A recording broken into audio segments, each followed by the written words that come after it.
Hola, bienvenidos al espacio de periodismo de soluciones para un mundo en constante cambio. Mi nombre es Iván Carrillo y esto es Reporte Climático. Semana a semana conversamos aquí con especialistas de toda Iberoamérica, quienes nos orientan sobre los distintos aspectos del mayor reto de nuestro tiempo, la alteración del clima. Analizamos sus causas, consecuencias y las mejores alternativas para hacerle frente. Una de ellas es la conservación de los bosques capaces de atrapar el exceso de carbono en la atmósfera que está sobrecalentando al planeta. Pero para que esto sea posible, también se debe cuidar de aquellos animales que restauran de manera natural los ecosistemas terrestres, tales como el tapir o danta. Hoy viajaremos hasta Venezuela para conversar con Miguel Ángel Torres acerca de dicho mamífero omnívoro. Miguel Ángel es tecnólogo en recursos naturales renovables y desde 2015 se ha dedicado al estudio de la danta venezolana, así que nos guiará por los rasgos distintivos de esta especie, sus funciones ecológicas y los factores que la amenazan. Pero antes de entrar de lleno en el tema, los invito a un breve recorrido por las noticias climáticas alrededor del mundo. El cambio climático afecta a cada una de las 8.000 millones de personas que habitan el planeta, pero no de manera uniforme ni en igual magnitud. Por lo general, los grupos minoritarios y de bajos ingresos padecen más sus impactos por múltiples razones, y la disparidad ocurre incluso dentro de un mismo territorio. Associated Press dio a conocer que en Estados Unidos, por ejemplo, las temperaturas extremas representan un riesgo mayor para la comunidad latina porque a menudo vive en el hacinamiento, sin calefacción durante el invierno, en barrios donde no hay arbolado para mitigar el calor del verano y con enfermedades crónicas, como diabetes, que pueden agravarse debido a la alteración del clima. Más de la mitad de esta población reside en California, Texas y Florida, estados que muestran un incremento de desastres por sequías, inundaciones e incendios forestales. En 2021, el 81% de los latinos manifestó en una encuesta de Pew Research que el gobierno estadounidense debería dar prioridad a la acción climática, mientras que 67% de los no latinos compartió esa opinión. Los ataques de osos en Japón podrían estar subiendo como consecuencia del cambio climático. Según informes de la cadena CNN, en 2023, el país registró 218 agresiones de estos animales a personas, de los cuales solo 6 fueron letales. El récord previo se remonta al 2020, año en el que hubo 158 ataques. Las poblaciones japonesas de osos están concentradas en el norte del territorio, donde las sierras, los arbustos frondosos y los ríos cristalinos les proporcionan un hábitat ideal y fuentes abundantes de bellotas, hayas, frutas e insectos que componen su dieta. Sin embargo, investigadores de la Universidad Técnica de Nagaoka notaron este año que los osos han extendido su distribución hacia asentamientos humanos en busca de comida. Probablemente, la explicación a esa conducta es que el calentamiento global está interfiriendo en la floración y polinización de las especies vegetales que constituyen el principal alimento de los osos.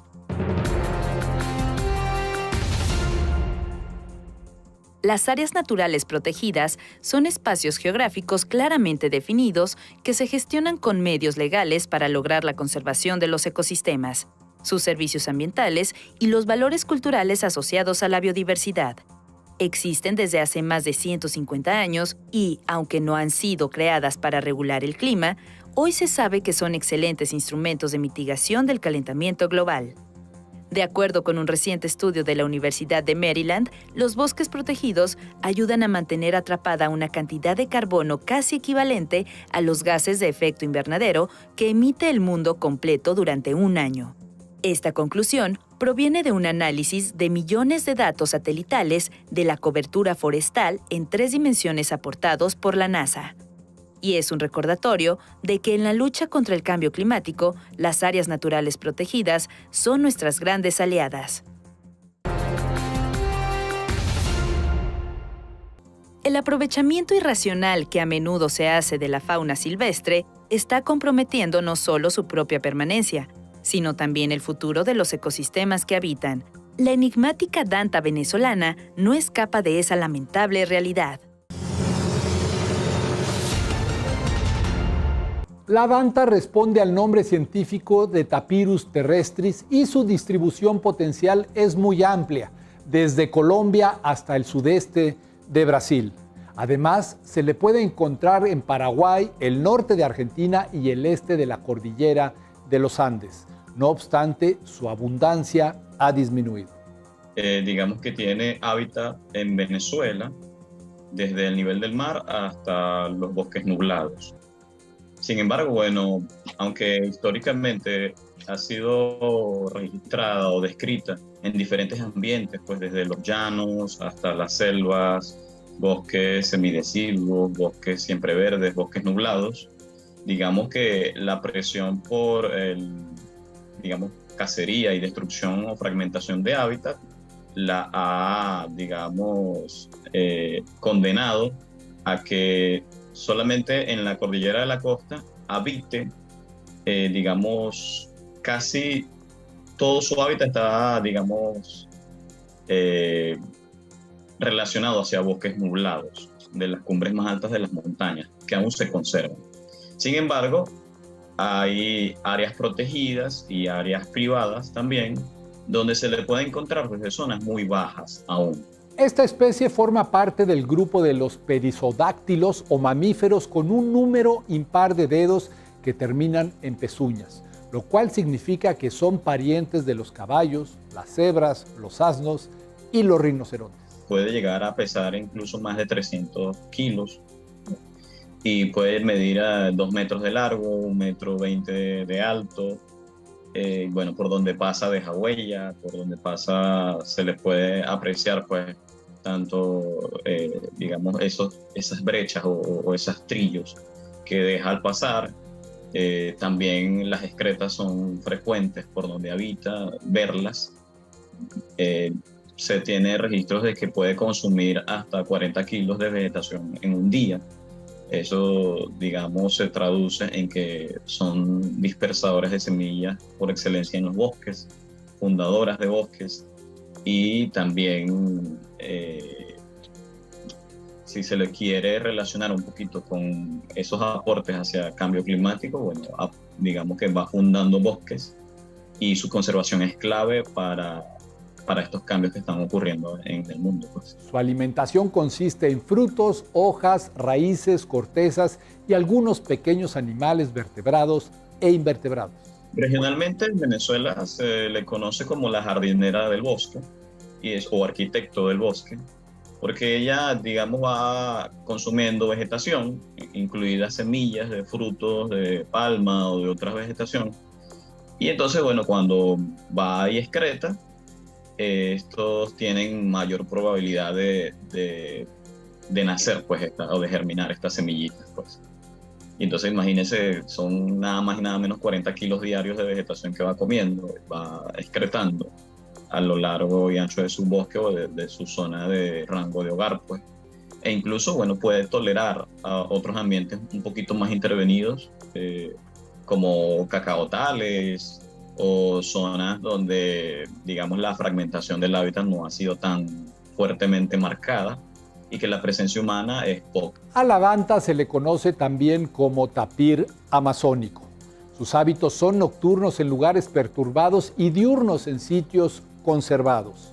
Es una excelente nadadora solitaria, salvo en temporada de apareamiento. De hecho, en Venezuela se tiene el libro rojo de la fauna venezolana, ¿verdad? Hecha por la organización Provita. Y allí la describen y la han descrito desde los inicios del libro rojo en los años 90 hasta la actualidad, el último volumen que salió en el 2015, como estado vulnerable a la extinción. Sin embargo, esas poblaciones, si se dividen en, las que están hacia el sur del río Orinoco y las que están hacia el norte del río Orinoco, ese estado de conservación pudiera cambiar, porque realmente la fragmentación del hábitat y la cacería furtiva le están dando durísimo a las poblaciones del norte del río Orinoco. El impacto es muy claro, pues se calcula que su presencia actual en Venezuela equivale apenas a la mitad de lo que era su distribución original en ese país. De hecho, ellas están siendo aisladas dentro como de las áreas protegidas que aún se encuentran conservadas en esta parte de Venezuela, que es el norte, la costa, en las montañas que componen la cordillera de la costa. Allí han sido aisladas hacia esas áreas protegidas o hacia esas reservas privadas que aún quedan, pues, de esas personas que tienen iniciativa de conservación de los bosques para ellas, pues, que se tienen, aunque no oficiales, pero sí son, digamos, el objetivo de estas áreas protegidas y las áreas también bajo régimen de administración especial, que es conservación in situ. Aunque al norte del Orinoco existe una veda que prohíbe indefinidamente la caza de la danta, lo cierto es que su carne se comercializa en mercados locales y restaurantes. Miguel Ángel Torres ha puesto manos a la obra para contrarrestar esta amenaza. Que es donde estamos trabajando con danta, tanto en Monumento Natural Cerro María Leonza como en la Reserva Ecológica Guáquira, que es una reserva privada. La primera es un área protegida administrada por el Estado, por el Instituto Nacional de Parques, y la segunda es un área privada que, digamos, es considerada por nosotros como el tercer bosque más grande del estado de Yaracuy. El primero sería un parque nacional, que es Yurubí, el segundo el Monumento Natural Cerro María Leonza, y el tercero sería la Reserva Ecológica Guáquira. Ahí los especialistas se han percatado de lo importante que es compaginar la conservación e investigaciones científicas sobre la danta con las tradiciones y el conocimiento ancestral. La comunidad en general de aquí del estado de Yaracuy pudiera relacionar a la danta con un ser místico. Esto por esa connotación que relaciona a la danta con la creencia de María Leonza. María Leonza, que fue una indígena, una princesa que, bueno, se le apareció encima de una danta. Entonces, de hecho, la reflejan los artistas plásticos, las esculpen en esto, pues, en lo que es la estatua de María Leonza encima de una danta. Entonces, por ahí, digamos que van siendo desconocidas las dantas. Entonces, digamos que la intención es volvérselas a presentar para que ellos conozcan, las personas, me refiero, que la danta existe.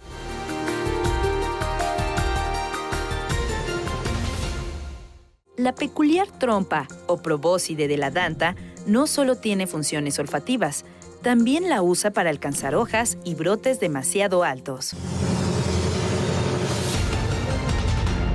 Los científicos usan metodologías como el trazado de cuadrantes y transectos en los bosques para registrar pisadas, heces y otros rastros dejados por las dantas. Con ello han demostrado que este mamífero aún habita al norte del Orinoco. Nosotros, digamos que hemos hecho esos trabajos desde 2018, incluso en el Instituto Nacional de Parques, y desde antes, cuando mi colega Miguel Martínez y yo y su servidor comenzamos a hacer unas salidas exploratorias en búsqueda de los mamíferos desde que éramos estudiantes universitarios en el 2015. Y entonces, ¿qué encontramos? Que existe la presencia de la danta en estas áreas. Anteriormente se tenían registros históricos, pero solamente en Yaracuy había sido un solo trabajo de investigación de Adrián Naveda y de Alexander Torres en la Sierra de Aroa para determinar, digamos, algunos datos sobre la presencia de la danta. Otra estrategia para seguirle la pista a las dantas es el uso de cámaras trampa, o sea, dispositivos que toman fotografías automáticas del animal cuando éste se atraviesa en su campo de visión. Pero en estas áreas que son María Leonza y Guáquira no se tenían estas iniciativas de proyectos que ahora estamos teniendo con el apoyo también de la doctora Isabela Stachowiak, que es una bióloga de la Universidad Łódź de Polonia. También trabaja con el Instituto Venezolano de Investigaciones Científicas, el IBIC, aquí en Venezuela. Y bueno, ella está llevando un programa, unos proyectos de investigación de mamíferos con cámaras trampas en estas reservas privadas, en estas reservas que que se encuentran digamos, a lo largo y ancho de la cordillera de la costa, en Venezuela. Los resultados preocupan a Miguel Ángel Torres y a continuación nos explica el porqué. La Danta entra directamente y solamente en un programa de conservación in situ, no oficial, pero que así es que lo vemos nosotros. Digamos, se conserva en esas áreas aisladas incluso del estado Yaracuy que aún nos quedan. Y eso es realmente triste porque realmente no encontramos aún, digamos que se vienen pues creando algunas iniciativas o algunos pensamientos de algunos también entes ligados al sistema privado de querer crear programas de conservación, digamos, ex situ, pues para reproducirlas y reintroducirlas al hábitat natural. Esperemos que en los próximos años sigan, digamos, estudiando estas posibilidades de seguir aumentando el número de estas dantas que cada vez van en declive. Pues. Ahora mismo la misión de estos investigadores es averiguar con precisión cuántas dantas hay en Venezuela y lo están haciendo a contrarreloj. Porque la presión de cacería pudiera ser tan fuerte que las poblaciones, digamos, de esta especie que están tienen un periodo de gestación largo, ellas pueden, o sea, para hablar por lo menos de eso, tienen un periodo de gestación de 13 meses, para comenzar. Pues. Una danta puede estar en periodo de madurez a partir de los 3 años. Puede durar con una cría, que es la que paren una sola cría, realmente 2, hasta 6 meses en que ella pueda independizarse. Entonces ahí digamos que empieza a preocuparnos un poco, ¿no?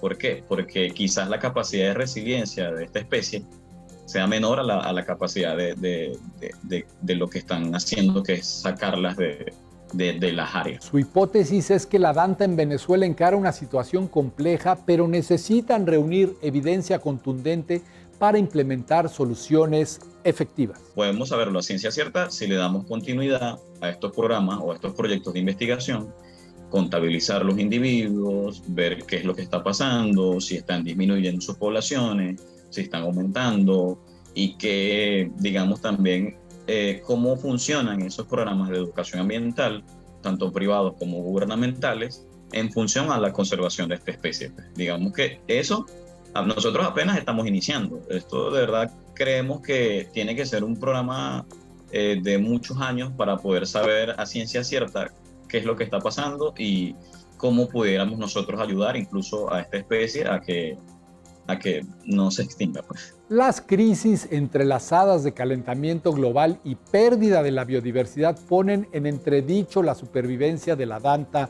venezolana. Sin embargo, Miguel Ángel Torres no pierde la esperanza de poder rescatarla. Sí, siento que todavía estamos a tiempo, sobre todo si trabajamos, como le digo, de la mano con algún programa de conservación. Nuevamente, para iniciar, pues, digamos, tenemos que saber qué es lo que está pasando y después ver si es necesidad, pues, qué es lo que pudiéramos solicitar, pues, a este apoyo. Pero la danta, a pesar de que es una especie de mamífero grande que necesita territorios amplios también, pudiera estar incluso un poquito más a salvo sus poblaciones comparándolas con, por ejemplo, otros mamíferos que están presentes en el estado de Yaracuy, que es el jaguar. Sí, realmente sí. Nosotros seguimos siendo los eternos necios, los eternos optimistas. Y dentro de ese optimismo vemos que la danta va a permanecer en el estado de Yaracuy, por lo menos, por más de 100 años. Y digamos que después vamos a agradecerle a ella lo que nos ha sembrado, que son esos bosques que aún nos quedan en el estado de Yaracuy. Para que la conservación de la danta sea una realidad, no solo se necesita ciencia, sino también participación ciudadana y voluntad política. Tiene que ir de la mano, no podemos solamente investigar, no podemos solamente publicar y digamos saber qué es lo que está pasando. Tiene que ir de la mano con la comunidad y con las autoridades estos esfuerzos, porque si solamente nos agarramos para este público, pues, digamos, de ecólogos, de ambientalistas, científicos, que sepan qué es lo que está pasando, no vamos a hacer nada. El trabajo con las comunidades tiene que ser muy clave, sobre todo con una especie tan bandera para el estado de Yaracuy como es la danta. Y en eso estamos. Estamos trabajando tanto de manera privada como de manera pública, al igual que con los entes gubernamentales de seguridad, vigilancia y control, llámese Guardia Nacional o otras instituciones como el INTI, o como Ministerio de Agricultura y Tierras, o el MINEC. Un caso que vale la pena destacar es el de una comunidad venezolana que logró establecer el cultivo de cacao sin atentar contra la danta. Y digamos que la comunidad aquí en San Felipe, pues, municipio de San Felipe, está enfiebrada, o sea, de la fiebre del cacao, pues, del chocolate. Y eso es súper importante porque digamos que tenemos esas experiencias de que el cacao funciona como un cultivo conservacionista amigable con la fauna, y digamos que si encontramos que esa fiebre se masifique en todo el estado de Yaracuy de cultivo de cacao y la producción de chocolate, pues estaremos apoyando directamente a esos hábitats fragmentados, pero que aún pueden utilizar las dantas para su hábitat. Proteger a la danta y al resto de los tapires del mundo nos conviene a todos. Veamos la razón. Pues sí. De hecho, ahí debo citar a un amigo, Denis Alexander Torres, que le está haciendo un trabajo de educación ambiental muy valioso.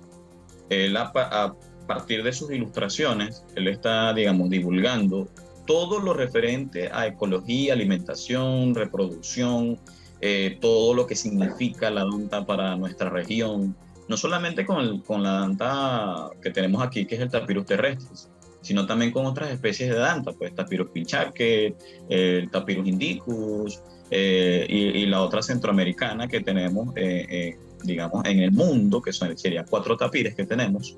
Entonces, eso es uno de sus símbolos, pues, que es la jardinera del bosque, y nosotros la consideramos así. Se trata de una especie paraguas, así que conservarla significa conservar todo el bosque y los servicios ecosistémicos que éste ofrece a la humanidad. Que no sería solamente su hábitat, sino también el de miles de especies, tanto animales como vegetales, reino fungi y otros seres vivientes. La danta, al ser la arquitecto, la jardinera del bosque, va creando bosques, va sembrando arbolitos. ¿Y qué significan los árboles en la montaña? Significan agua, que es el recurso más vital para la supervivencia del ser humano. Digamos que el agua es ese recurso natural que no solamente nos sirve para consumo, sino para generar alimentos, para también alimentar a otros de nuestros animales que podamos criar, o bueno, también cumplir con ese ciclo del agua, pues que sería las precipitaciones, que los ríos tengan ese recurso hídrico, y que para incluso el venezolano es tan importante el recurso agua para el tema turístico, porque para nosotros los venezolanos turismo significa agua. O sea, nosotros podemos ir a cualquier sitio y siempre buscamos el agua. Buscamos la quebrada, el pozo, la cascada, la playa. Entonces digamos que desde ahí pudiéramos partir, pues también. Desde que la danta también siembra agua. Esto fue Reporte Climático, periodismo de soluciones para un mundo en constante cambio. Se despide de ustedes Iván Carrillo. Muchas gracias por habernos acompañado.